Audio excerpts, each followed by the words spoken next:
విడు మొరటోడు అని వాళ్ళు వీళ్ళు ఎన్నెన్ని అన్న పసి పిల్లవాడు నవాడు.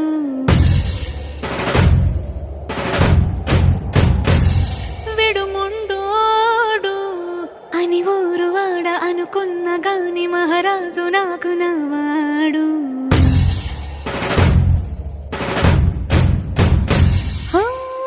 మాట పెడు